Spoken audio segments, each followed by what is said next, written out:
অস্বস্তি হচ্ছে। ও আসছে না। জল খাবে? না।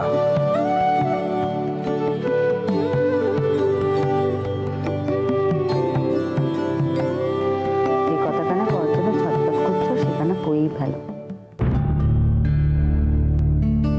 নইলে ঘুম হবে না তো। গত সপ্তাহে ও বাড়িতে ছোট গুরুদেব এসেছে।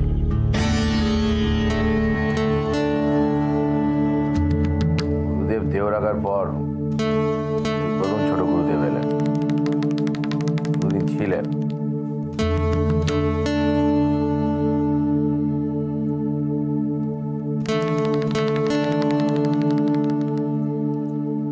শালা এবার কি বলবো যে সে সবাইকে ছেড়ে মেজবো তোমার উপর বিধান দিয়েছে? কেন রে, কেন?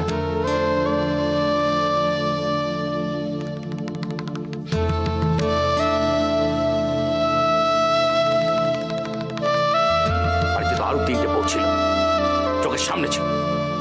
তারা সবাই তো তুলছি পাতা। সত্যি কেবল মেজবো এর দরকার।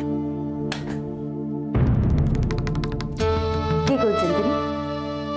ওই বুধোর কি হবে, আমার বাড়ির সকলের কথা হতে হতে, ওই বাড়ির সকলের সঙ্গে কথাবার্তা হতে হতে তিনি নাকি তোমার কথা তুলেছিলেন। আমার কথা? হ্যাঁ, যা বলেছেন সব কিন্তু গুরুদেবই বলেছেন। তুমি আমার ভেবো না যা বলছি সব আমি। কথাখানা কি?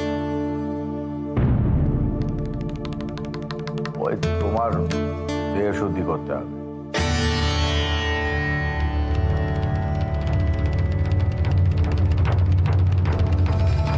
দেহ শুদ্ধি? হ্যাঁ, দেহ শুদ্ধি?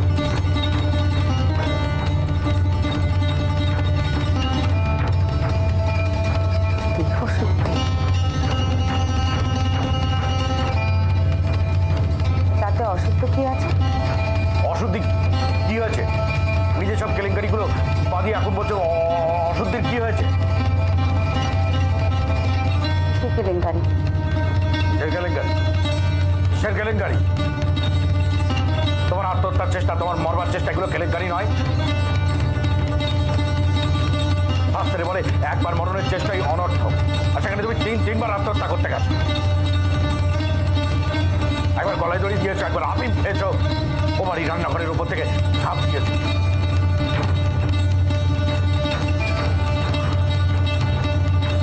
আমার একেবারে ঠান্ডা হয়ে যায়। কোন প্রাণী তুমি এগুলো করতে পারো? তোমার প্রাণী ভয় ডর নেই মেজো? দেহ শুদ্ধির কথাখানা কি হচ্ছিল?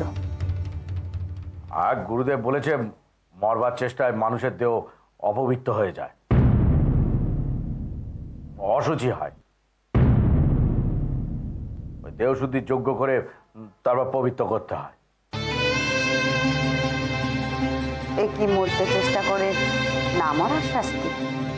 দেখেছো দেখেছো তুমি তুমি সব কথা কিরকম উল্টো বোঝো। বাবু তাই বলছি, দেখবি মেজো ঠিক উল্টো বোঝো। আরে বাবা, এটা না করলে যে হাতের জল শুদ্ধ হয় না। তা সে হাতের জল শুদ্ধ করার ব্যবস্থা তোমাদের গুরুদেব করবেন? হ্যাঁ, ওই সব ডাকজব্দি করলে সব হাতের দোষ কেটে যাবে। এত বছরের জমা দোষ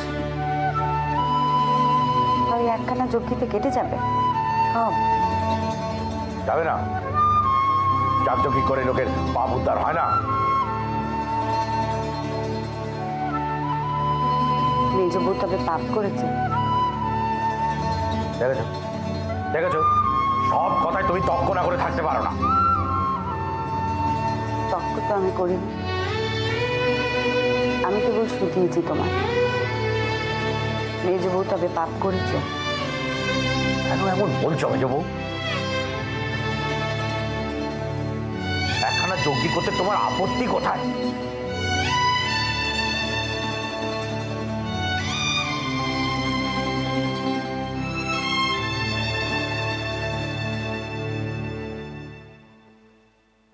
আমার আপত্তি আছে।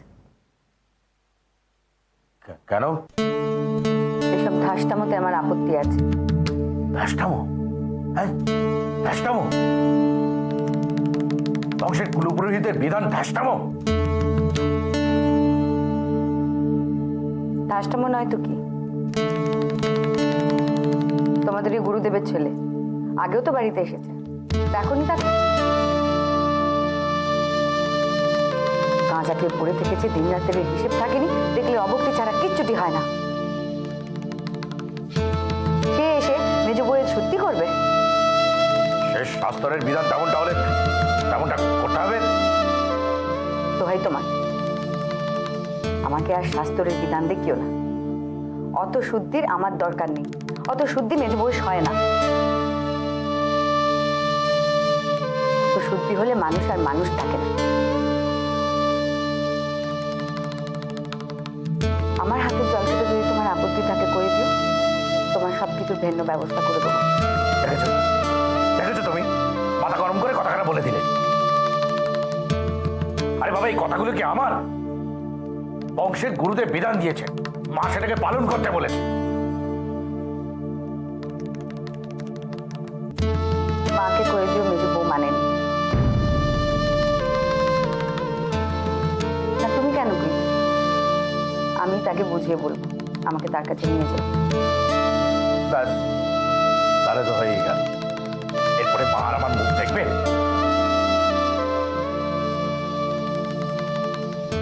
মেজ বউর ইচ্ছে আরো অনেক বড় অপরাধের পরেও মা তোমার মুখ দেখেছেন, এবারও দেখবেন।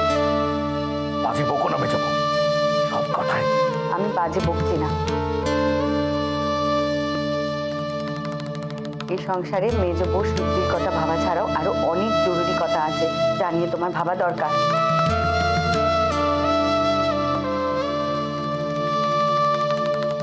তাতে অবশ্যই দেহ শুদ্ধি হয় কিনা জানি না, তবে সংসার পবিত্র হয়। তার সেই পবিত্রিকারী কর্মগুলো কি? নিশ্চয়ই পারুকে স্কুলে ভর্তি করা একটা পবিত্রিকারী কর্ম। হ্যাঁ, মেজো বউ, আমি তোমার পায়ে ধরছি। আর এই ঝামেলার মধ্যখানে পারুর স্কুলে যাওয়ার ব্যাপারটা এলো না। সেই কাজখানা তোমার কাছে ঝামেলা, আর এইসব আমার কাছে ঝামেলা। আর সে তো মনে হবেই। সংসারে সবার যে কাজখানা ঠিক মনে হয়, সবাই যেমন করে করে, তোমার তো সেটা পোষায় না। তোমার সবকিছুতে একটু উল্টো। হ্যাঁ, আমার সব উল্টো। আমি তো জোর করে তোমাদের বাড়িতে এসে ঢুকিনি, তোমরা আমাকে নিয়ে এসো। যা ভুল করার তোমরা করো। দেহ সত্যি, কিসের সত্যি? এই মাত্র তো কইছিলে শেষ ঠাকুরের অসুখের কথা। কই, তার বেলা তো কারো শুদ্ধিকরণের কথা মাথায় এলো না। তার কোনো শুদ্ধির দরকার নেই, তার তো অনেক কিছুর জন্য শুদ্ধি দরকার। নাকি পুরুষ মানুষ বলে তিনি সব শুদ্ধাশুদ্ধির ওপরে? শাস্ত্রে তার জন্য কোনো বিধান দেয় না। ঠিক আছে, আমি মাকে গিয়ে বলে রাখছি, সন্দেহ সত্যি তো দিন করবে না।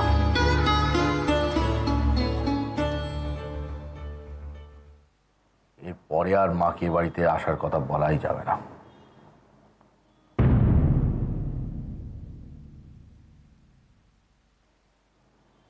যাক, সে আর কি করা যাবে।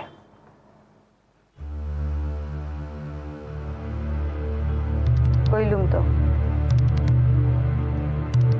আমাকে মার কাছে নিয়ে চলো, যা করার আমি কই। বাতিখানা আমি দিয়ে দেবো।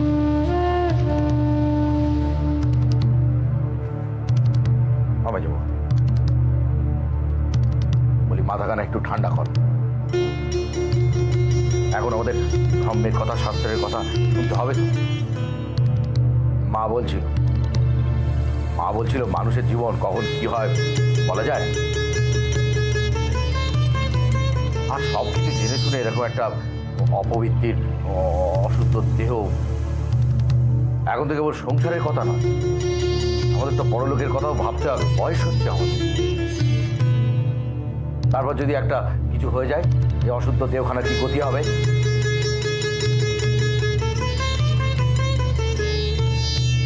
গুতিখানা কি দেহের না আত্মার?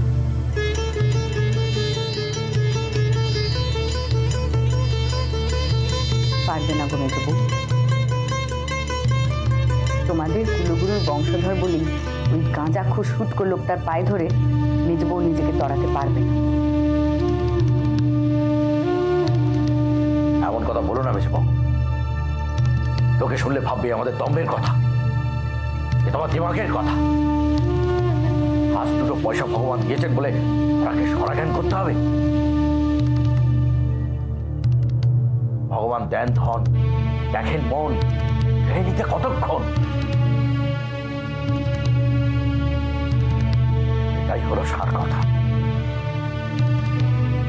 ধন দেন, পরীক্ষা করেন, সব দেখেন।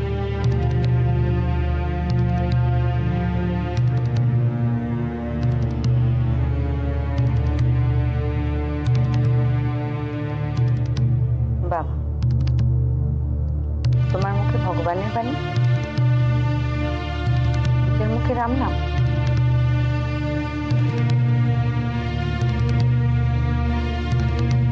কি করবো বল, যাকে গুরু বলে মেনে নিতে মন সায় না দেয়। তোমার মনের মতো গুরু মানে তো ওই মাইকেল, বঙ্কিম, নবীন সেন, রবি ঠাকুর, সে তাদের ধরে নিয়ে আসতে হয়। তারা আসবেন তোমার এই দেহশুদ্ধির ভার নিতে?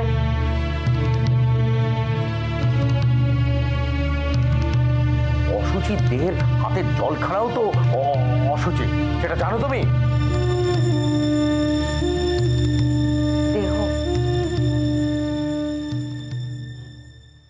কেবল দেহখানার এত দাম, তার জন্য এত কিছু, এত অশান্তি, এত দুশ্চিন্তা। তার শুদ্ধি অশুদ্ধি, মুক্তি, হাতের জল, স্বর্গ নরক, এই সব কিছু কেবল দেহর জন্য। বউ, দেহ খারাপ বাদ দিলেও তো চলে না। শাস্ত্রে বলেছে। তোমাদের শাস্ত্রে মনের শুদ্ধির কথা কয় না? সে না হয় পরে হবে, জেনে নেব। ধরো যদি মেজবুর আবার মরতে ইচ্ছা হয়, আর জম যদি ফের তার সঙ্গে রসিকতা করে? অমন কথা বলবে না মেজবু, তাহলে কিন্তু হবে।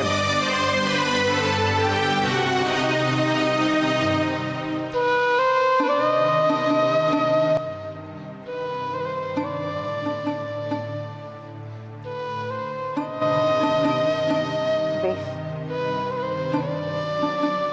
হোক মেজবুর দেহ শুদ্ধি, তাতে যদি তার পাপ উদ্ধার হয়, তোমাদের এই গুরুপুত্রের কাছেই হোক। তবে রাজি?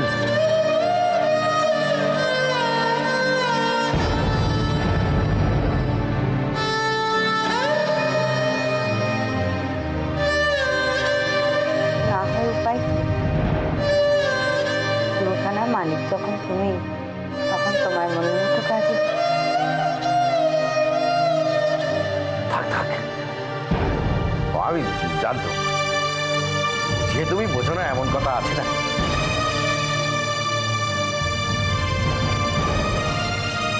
যাক, নিশ্চিত বললে।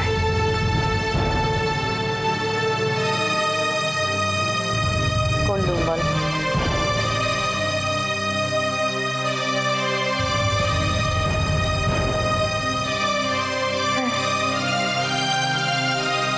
এখন যদি মেজবউ হঠাৎ মরে, তবে তার দেহের গতি নিয়ে আর চিন্তা হইত না। এই দেখো, সেই কথা আবার কখন বললো? কওনি?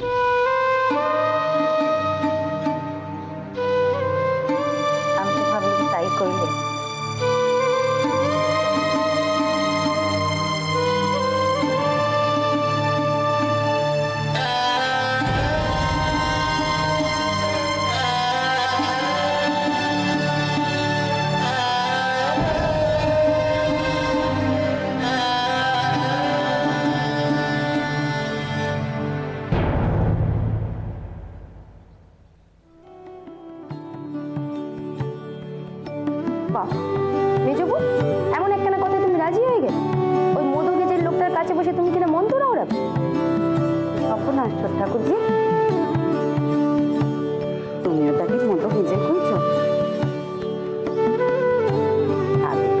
ছেলেবেলা থেকে তোমাকে সবাই মেজো বউর কাছে কাছে থাকতে মানা করতো?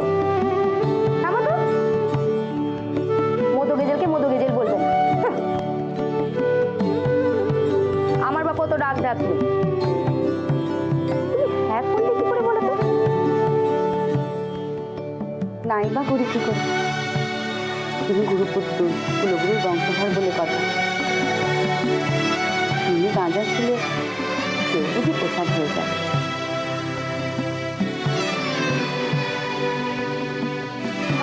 মা তুমি পারো বটে। আর শুধু তাই বা কই কেন, তোমার মেজদাও দেখলুম ভারী চিন্তায় আছে এই দেহখানার গতি নিয়ে।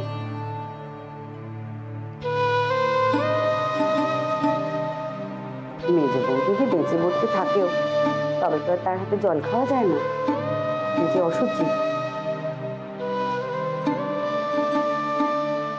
যতকাল না জানা ছিল কাল কোনো অশান্তি ছিল না, তবে একবার জানলে তো যে একবার মেজো বউয়ের হাতে জল খাবে তারই অক্ষয় নরক বাস। আবার দেখো, এই অপবৃত্তির অসুচি শরীরখানা নিয়ে যদি সে মরেও তবেও তো বিপদ। মেজো বউর অক্ষয় নরক বাস তো হবে, এই অপবৃত্তির শরীরখানা বুঝি তার ছেলেরাও কাজ দেবে না। মেজো বউ তুমি সেই একই রয়ে গেলে, মরার কথা হুড়হুড়িয়ে বলেছে, মুখে কোনো আর নেই।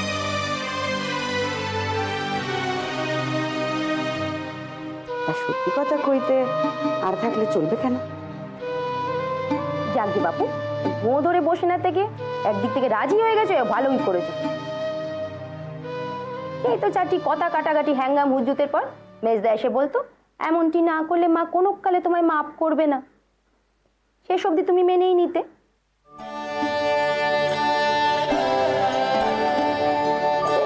মেজো বউ,